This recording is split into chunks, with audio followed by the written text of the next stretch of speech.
That encourages me, and I'm excited to hear that you're excited about what God's doing in your life. And so I just encourage you to continue to do that. So we're going to be in Matthew chapter 26 this morning.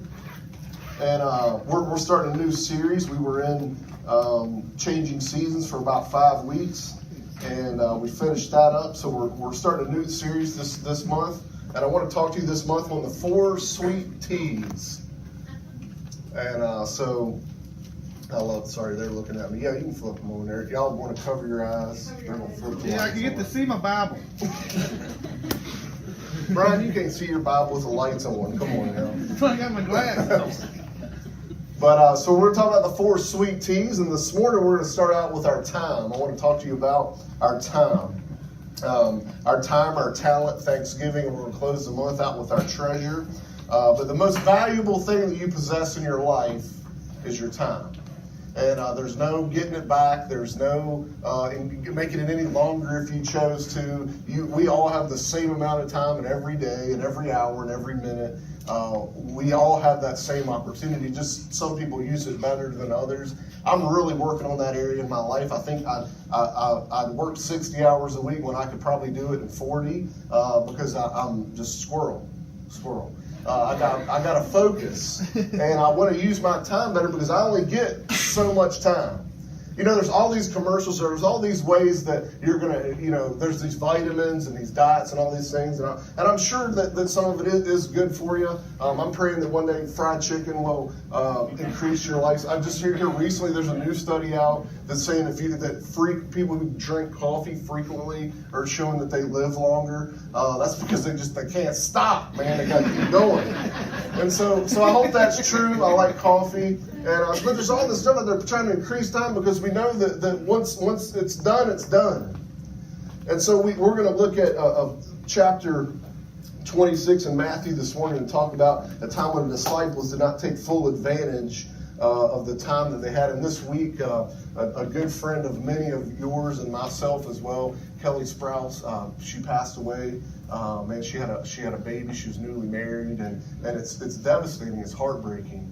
But in the midst of that sorrow, what joy to see the outpouring of people and the influence that she had on people's lives. That as you talked with people and it was just social media is exploding, people what's going on, and everybody had the same thing to say. She was the kindest, sweetest person that anybody had ever met. And so she left her legacy. People won't forget her. She just wasn't one of these people that passed away and people forget. And man, it impacted this whole community when they heard about Kelly. And so, but those times it makes you think, like any other time, man, we don't know how much time that we have. We want to think that maybe we'll be 70 or 80 or 90, and someone was just sharing with me they're getting ready to go to their grandmother's 100th birthday in a few months, and so that's incredible. But here's the thing: we all of you know, and you probably know somebody probably under the age of 20 who's passed away, or probably under the age of 30 who's passed away. That in your life maybe was a friend, maybe it was somebody that you knew through someone else. But we all know people, but you don't know what time that you have. And sometimes it's perfectly healthy people who get in a bad situation, they get in a car accident or whatever. We don't know the time that we have. And so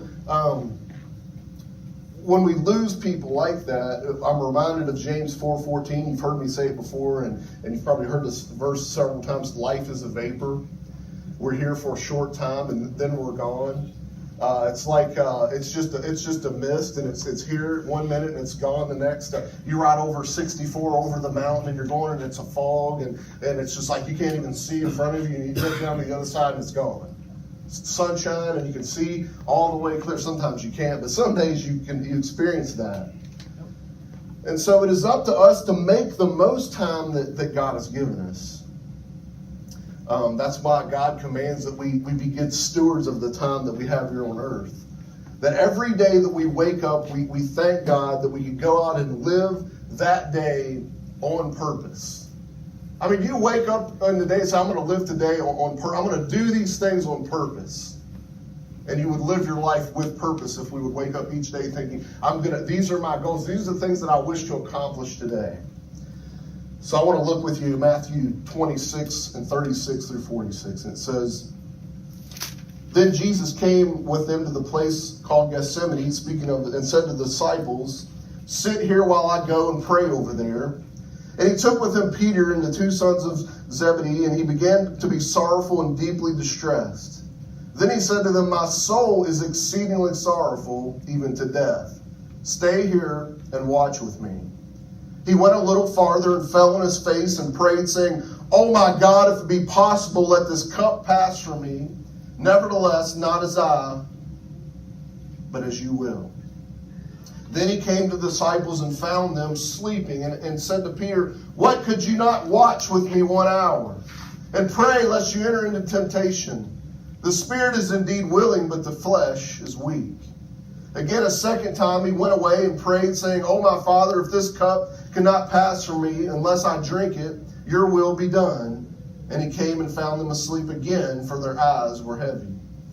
So he left them and went away again and prayed the third time, saying the same words.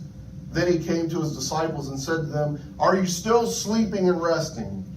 Behold, the hour is at hand, and the Son of Man is being betrayed in the hands of sinners. Rise, let us be going. My betrayer is at hand."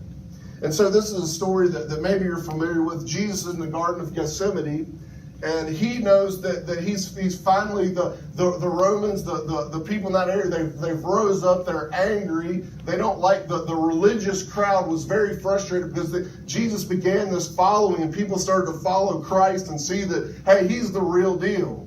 And so the Pharisees and the Sadducees and the religious people, they made money off of their religion. They were in cahoots with the tax people, and so when they would get taxed, the religious crowd would get a certain portion of that. And there was, and you remember the Dark Ages with Catholics, they would sell you salvation. They would say, if you would just buy this inheritance. We just talked. Some of you are familiar with the Reformation that we just celebrated 500 years of, and so, but they were trying to sell you salvation. And so he's here, and he's in this place though that he knows. What the disciples don't understand yet is he's about to be crucified. And he's burdened. And he's stressed a little bit. He's going before the Father, and he's saying, I'm going to do this, but if there's any other way, show me. And we see Jesus is 100% God and 100% man. And we see Jesus Christ and experiencing the feelings and emotions of a normal person at this place in his life. Because he knows what he's about to go through. No human being, no thing in the existence of creation's ever experienced what he's about to experience. All the world's sin and pain and heartache pressed upon him, that he'll be denied and forsaken by his very own people that he's there to die for. And he goes to his disciples, and no doubt they can see and they can understand that when you're around people who are stressed and they're worried, you can sense it.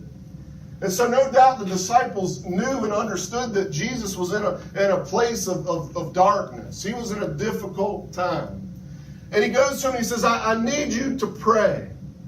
I just need you to wait here for 1 hour, and I need you to pray, and I need you to pray fervently for me, and I'm going to go over here, I'm going to get alone with the Father, and I'm going to pray. I just wait here and pray. And Jesus prayed a little while, and he went to check on his disciples, and there they are asleep. So he goes back again and he says, hey, wake up! I need you. And he goes back and he prays a little longer, and he comes back, and again he says to the disciples, hey, your eyes are heavy. You're not with me. I need you to pray. And so he goes away again. It says he comes back the third time, and he says, and there they are again, they're asleep. And this time Jesus says, hey, it's enough. It's enough. You ever notice that in life there's some things that, man, are so worth the endurance and the patience that you have to experience that moment? Any hunters in here? We have any hunters in here? A couple of you would think there'd be more of us than that. We're in New Hope, Virginia here. Come on. But those of you, we go out, you spend all kinds of money. I mean, deer peas, $25 a bottle, and this and that, and all this other stuff. And it's outrageous. Hunting is the most, like if you hunt to save money, to get food, you've got to figure something else out. Because it's the most expensive hobby in the world. And so you go, you spend all this money, you go out, you get all decked out, you get up at 3 o'clock in the morning. I hate that part.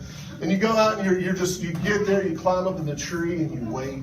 Man, you got your $1,000 rifle, your $25 bottle of deer pee, and you got your scent guard on, and you got $900 worth of camo on because they got scent protection on them, and they're somehow better than when the Indians wore loincloth. And so, and you're sitting there, you're waiting, and you wait, and you wait. And this happened to me. It was a few years ago. This is one of those stories where it's like, okay, TMI, but just bear with me. So I'm hammering the Gatorades. I was thirsty because I'd walked a long ways. And I have all my gear on, and I'm sitting there, all of a sudden I'm like, I need to use like the restroom ASAP. But it was like hitting prime time. There's certain areas, it's like 9, 10, whatever. There's certain areas that deer come. So I'm waiting. I just couldn't hold it. I couldn't handle it anymore. I stood up, deer running off everywhere. And it's like I walked an hour. I got all this stuff. I spent $9 worth of my deer pee hanging up in the woods in here, and I just lost it all because I couldn't wait 5 more minutes. I couldn't help it. Couldn't contain it. But you ever miss opportunities? If you'd have just waited a little bit longer, things would have been totally different. If you just withstood it, if you could have just endured through it, it'd have been a whole different outcome. The disciples' experience, the outcome wouldn't have been any different, because Christ knew that he came here to do this. But man, it's you ever do something that, man, if I'd have just gave a little bit more. Maybe you think back to a football game or something when you were a kid, it's like, man, you were like right there. If you'd have just gave a little bit more, you'd have been the champions. But you gave out. And so here Jesus is, he's in the 11th hour. And many of you maybe heard that term for the 11th hour. It's the last days. It's the end times here for Jesus in his life and his ministry. And the disciples are sleeping on him. And so, what is the meaning of this? What am I trying to get with this? What is the significance of this? What I'm trying to share with you with this sermon this morning is that the disciples failed Jesus in his greatest time of need. In his greatest time of need, in the 11th hour, when they were almost there, they had been walking with Jesus for 3 years. In the towns and in the cities, and casting out demons and handing out 5,000 pieces of bread and all this stuff that was just miraculous. And it came down to the very last moments, and they couldn't hang on. And I want to share with you, in the last hour, when the hour is at hand, will we be there for Christ? Will we be there when it matters the most? Jesus, in his greatest hour of need, was let down by his own disciples.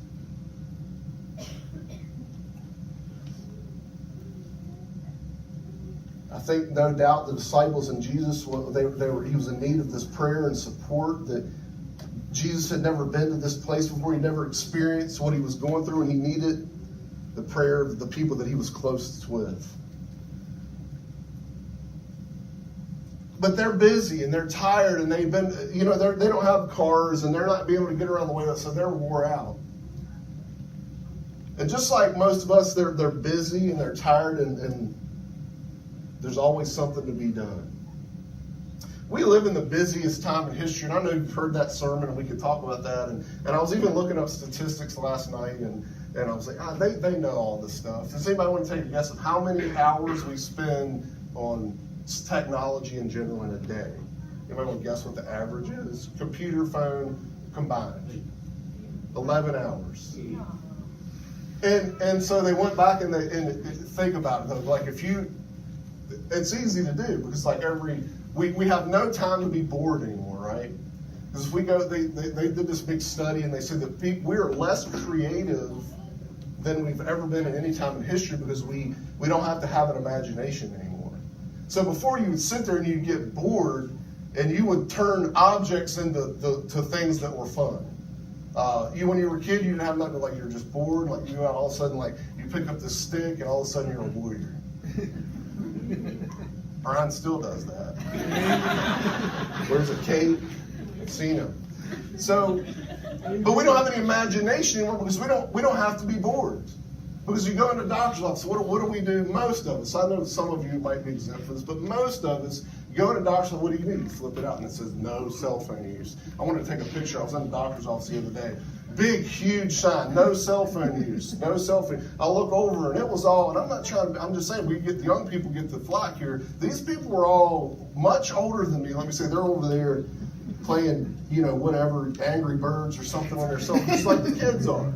And I wanted to step back and take a picture because there was like 6 or 8 people in there and this big sign, and nobody cares. Nobody's getting on to them because they're the people working up there doing the same thing.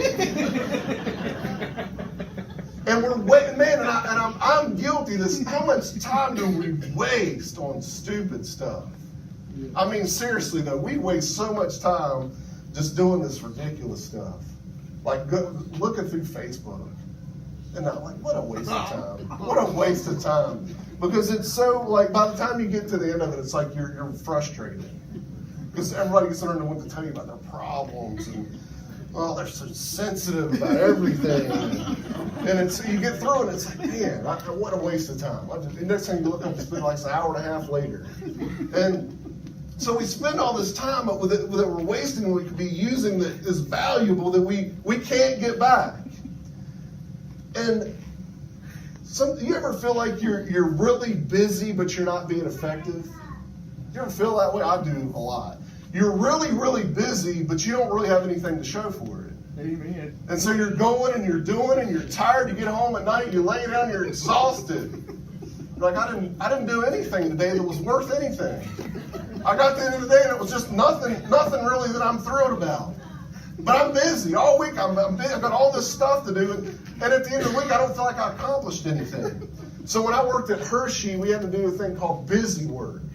So we would do the line tear down, and especially if it was like you were switching to a peanut product or whatever, you had to tear every little single thing apart and clean it. And I was new; I'd never done this before. I'm like, all right, hey, this is easy. So we're cleaning and we're staying pretty busy, and it wasn't bad. We're climbing in stuff and scraping out stuff, all kinds of stuff. So we're cleaning and we get done. It's like a week later we're done. And I'm like, all right, what do we do today? We're like, we're cleaning all this week. I'm like, well, we're done. I'm like, I know. So what are we gonna do? We're gonna clean. And so I literally stood all week long, 8 hours a day. I just squirt bottom this rag and I sit in the sink. I just went up and down this big conveyor belt and just wiped stuff down. It was already clean.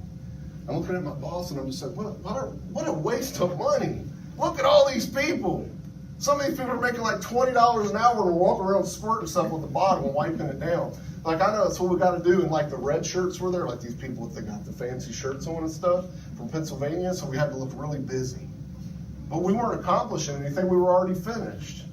You ever feel like that in life? Like you're doing something that's just meaningless? Like Facebook?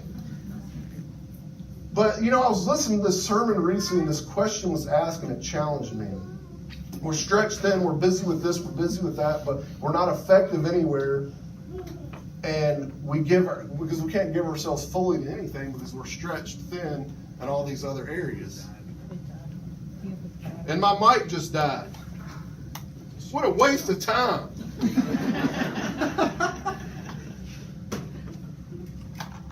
Sorry.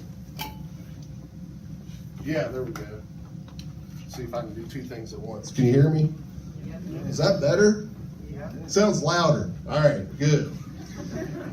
And so I was listening to this pastor, and he said this statement. He says, "What is your highest and best use? What is your purpose, your passion that you're missing because you're too busy?" And that challenged me. I started to think, Ephesians chapter 5 says, "See then that you walk circumspectly, not as fools, but as wise, redeeming the time because the days are evil." And what he's saying through that is, in your life, are you glorifying God through your daily life? Like, are you accomplishing things through the life that you're living?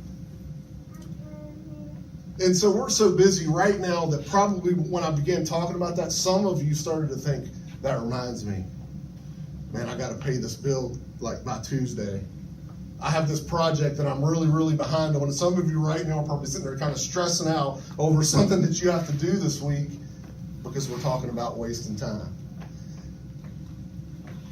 And so we go into the week and we have these plans and these appointments, and before we know it, the week is gone, the month is gone, the season has changed. How many times do we get to a new season like, I can't believe it's fall already?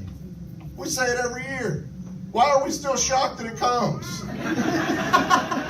It's like every season. It's like, man, I can't believe it's summertime already. It's been happening every year. But we're surprised. Why? Because we look back like, what did I accomplish? Like, what did I do? Like, it's here already. I had all of these plans and all these things that I was going to do. You ever get really motivated before a seasonal change? Like, you're going into summertime and you got all these projects. Oh, yeah. And you get like half of one done. And the same halfway that it's been done has been that way for 4 years now. You just learn to work around it. Because we get busy. But we're so busy, a lot of us, and a lot of people doing nothing. So the disciples, man, they're tired and they're wore out, and he just needed 1 hour. That's all I need from you is 1 hour. Don't sleep on me. And so that's all that he needed. And in the greatest time of need, and when he needed the most, they just weren't with it. So I was thinking, and I was trying to challenge myself. All right, how do I be better? How do I use my time better that I'm not wasting it away because I can't get it back? And this thought came to mind, and sounds kind of simple, but I'm a simple person. And it says, I said, what did I do today that mattered? I mean, what did I do today that really, really mattered? And so you're smarter than me. I'm like, I'm going to look up the word matter. I know what it means, but I'm just curious, what does the dictionary say that means? It says of importance or significance. And so then you change the word and you think about it again. What did I do today that was significant? What did I do today that will make a difference tomorrow and the day after that and the day after that? What did I do today on purpose? What did I do last week on purpose that mattered, that made a difference? And the month before that and the year before that, what did we do? And you look back, we're all getting close to the end of the year, and you're going to look back this past year, and you're going to look, my life changed in all these ways.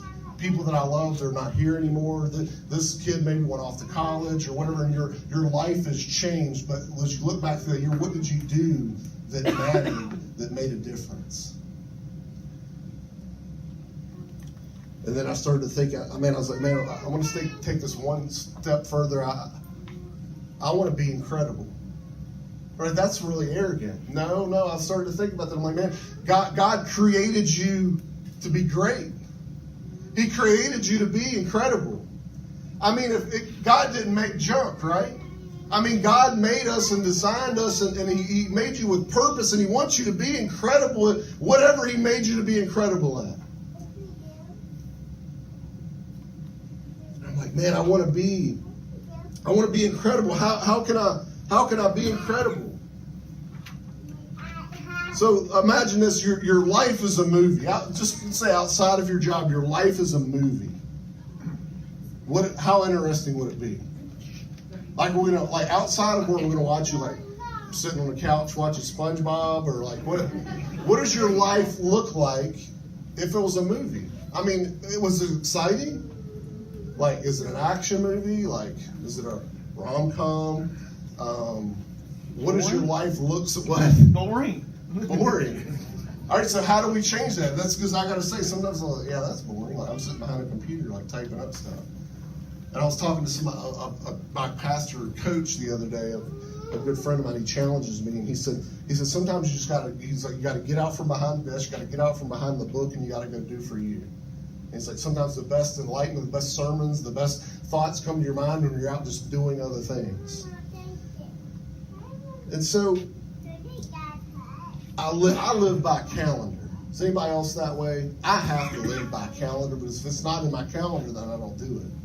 Like literally, I have to start getting really, really detailed now, or I forget really simple things that I'm like supposed to do. Like before long, it's going to be like, brush your teeth, like because I live by this calendar, and I have to do these things and if I don't put them down, I don't get it accomplished. I don't get it done. And so you know what I did? You know what? I seriously did this. I'm like, this is dumb, but I'm going to do it anyway. I'm going to remind myself. And it sends, like when my alarm goes off, it sends a reminder to my email. It sends it to my phone. It sends it to Danielle now. Like our calendars are connected. Like everything. Like there's like all kinds of things. You know what I put in my calendar for today? Be incredible. You'll be the judge of that when we're done here. But I was like, I'm going to be incredible. And it's right here. It's in my phone.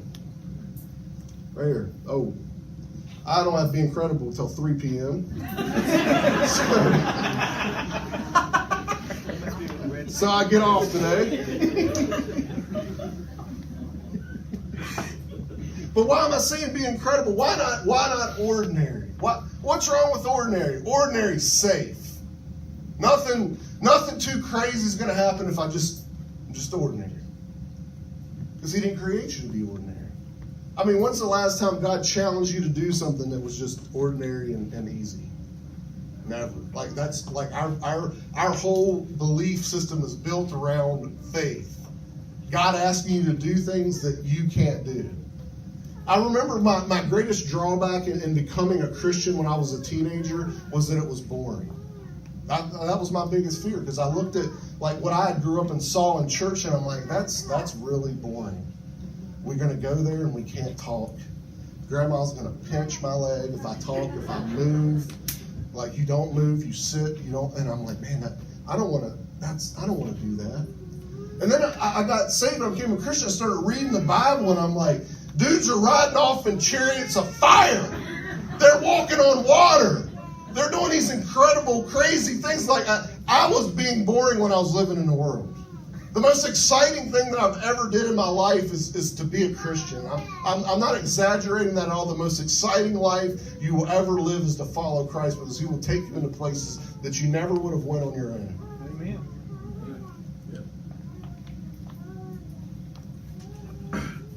But I don't just want to be, ordinary. I want to be incredible. And I thought through a whole day, you know, if I go through a whole day without killing my coworker, that's a good day. I just want my kids to stop eating their boogers in public. That's a good day. I want to show up to church and look down and my shoes match. That's a good day. And some of you are like, I just want to build up to an ordinary day. I'm not ready to be incredible. I'm not even up to ordinary yet. I want to, but God has called you. Like it is a injustice to God if we're not incredible. I mean, think about it. I mean, he created you. He came, Christ died on the cross for us, gave his all for us, gave his life for us when we didn't even deserve it. And so the least that I can do is be incredible for him. To tell other people about Christ and what God has did in my life. Just like my friend Rick was doing in Lowe's. Just going up to somebody who didn't even know, hey, man, let me tell you about my church. How's your relationship with Christ? If you walked into Newhoff Grocery at 7:30 during coffee hour and invited people to church and talked about Christ, people would fall out on the floor. Do that. Walk in and just say, hey, how's everybody doing this morning? Come on over to New Life Church. It's happening. It is going on. Invite people to church. You say that's, for some of you, that's above ordinary. That's being incredible, because that's way out of your comfort zone. You don't talk to people, you don't do that. You don't talk about religion and politics. Or football when the Redskins lose to the Cowboys. I'm just going to put it out there because somebody's going to give me a hard time. But man, for some of you, just being incredible, man, is talking about your faith. Being outside where you do things that make your palms sweat. Do things that make you feel really uncomfortable, because when you do it and you walk away, it feels really good. It's scary in the moment, but it feels good when you walk away from it. Some of you know, some people are really difficult and hard to witness to. I remember in school, it was like the people that I was closest with were the hardest people to talk to sometimes. Or these, the really popular people, whatever, like they were hard and difficult. Your boss, maybe work up to that one, but share Christ with people. Share what he's doing in your life. Invite him to church. Do something incredible. Go on a mission trip to Montana on an Indian reservation. There's one for you. You can do that. There's a sign-up sheet in the back. We want you to be incredible. You know, God doesn't make junk. He didn't die for you in order for you to be ordinary. He wants us to use our time and to take chances and to live on faith. Do you ever sit beside like the crazy parents at a sporting event? Like football, baseball, soccer, whatever. You have like the ordinary parents, and then you have the crazy parents. The ones who got custom jerseys with their kid's name on the back of it, got like the war paint on, hats, bumper sticker on their car, customized license plate with their kid's name and number on it. I mean, the whole nine. And they're at the game and they're freaking out. That's my boy! Did you see that? Did you see that? Did you see what he just did? It's incredible. They're like, he ran for 3 yards. But he never did that before. He never ran 3 yards before that, so it was incredible. And some parents are happy when their kids score a touchdown, and others are happy when they just get onto the field. So for some of you, maybe it's just getting onto the field. Maybe it's just doing something instead of nothing. I mean, I don't think I talk about this enough, or I know I've hit it this morning, but man, we need to tell people about Christ because the hour is at hand. We don't know. I just had a good friend of mine. Someone passed away, his coworker, and he came and said, man, he said, I wish I would have told him more. I wish I had told him about Christ more. I never really talked to him about it. And I know better. They were really burdened over that. Tell people about Jesus. Get out of your comfort zone. Be extraordinary.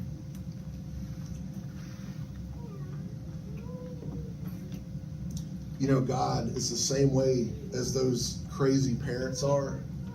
God loves to brag on you. I mean,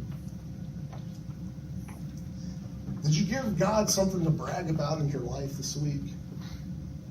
I mean, could he look down and say, man, that's my boy. That's my girl. I mean, did you do something that nobody else thought was incredible, but to you it was? God knows that. God knows your heart. God knows just for you to go up and to speak to somebody you didn't even know is way far out of your comfort zone. And it's not about pleasing other people and pleasing me. It's about pleasing God. Did we do something this week or last month or in our life? What have we done to make God brag? Because he wants to. God is looking for every opportunity. He will.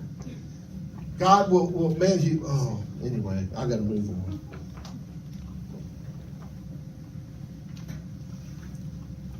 You know, we're all gifted in various ways and in various degrees. And we look at things as ordinary, but when you factor in God, it's always extraordinary. Romans 13:11 says, and do this thing knowing the time, that it is high time to awake out of sleep. For now our salvation is nearer than when we believed. Jesus came in and he just asked his disciples to pray 1 hour, and I'm closing. If you guys, you can work your way forward here if you want. The worship team. Jesus came to his disciples and he just said, I just need 1 hour. I just need you to stay and I need you to pray because your whole world is about to change. Everything that you thought you knew is about to change. Because I'm not here to overturn a government. I'm not here to walk with you the rest of the days of your life. I'm here to die.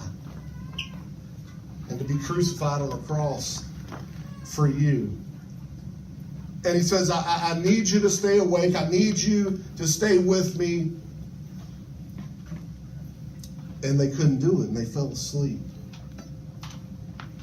And when he finally comes to them, did you ever do something to somebody and they don't get angry and they don't yell at you and they don't want to hit you? They're just disappointed in you. I mean, that's the way Jesus comes back. He says, are you still sleeping? Are you still asleep? He says, the hour's at hand now. It's too late now. I mean, I needed you an hour ago, but now it's out of your hands. And then we read in Romans, books later than Matthew, a few books over, and he says, it is high time to awake out of sleep. As Christians, we get lulled to sleep by all these different things that are going on in our life. Maybe our life is really busy. Maybe your life is really exciting. Maybe you have all kinds of things going on, but your Christian walk has been lulled to sleep because it's boring in comparison to all the other exciting things that you have going on in your life. You've been lulled to sleep. I want to share something with you. I want you to understand this morning that Christ is returning. I mean, if you look at it, the Bible says the days will wax worse and worse. And that you will be able to see the end times unfold and take place. I mean, you look at our world and you watch the news, it's so depressing. It's so defeating. And how could you look at that and not think we've got to be close? Like, how much worse could it get? You don't want to say that. Those are brave words to say. But honestly, Paul said that in his day, he says, hey, I think he's coming soon. I mean, we have to be really, really close. Could we be in the 11th hour? I think we could be. I think we could be the last church to share the gospel with the world. And Jesus comes and says, I need you to hold on because it's closer than you think. I need you to wake up. Don't fall asleep on me because I'm coming. I'm coming to get you, and when I come and get you, your opportunity's gone. Your opportunity is gone to be incredible if you fall asleep in the last hour. Man, the World Series just finished, and it's very strategic and planned out because you want your best pitcher available in the greatest time of need. God must think super highly of us. He said, I created you and I designed you to be in this place at this time when the country was falling to shambles, when people were discouraged and people were defeated. I created you and I designed you to be there because you can handle it. I need my best in the 11th hour, and you're my best. And isn't that awesome that God chose you to live? That's not a discouraging thing. That's an encouraging thing. That God put us in the game when it was the hardest. God needed you when it was the most difficult. God put you in when He said, they're not going to be able to handle this the way that you can. I need you in there. I need my all-stars. Man, and that is you. He said, it's high time to awake out of sleep. I'm coming. Be incredible. Be incredible. Do something incredible today for Christ, not for yourself, not to glorify yourself, not to uplift you, but to glorify God. Do something incredible in your life and just turn right around and say, that's what God can do in your life. You can have the exact same thing.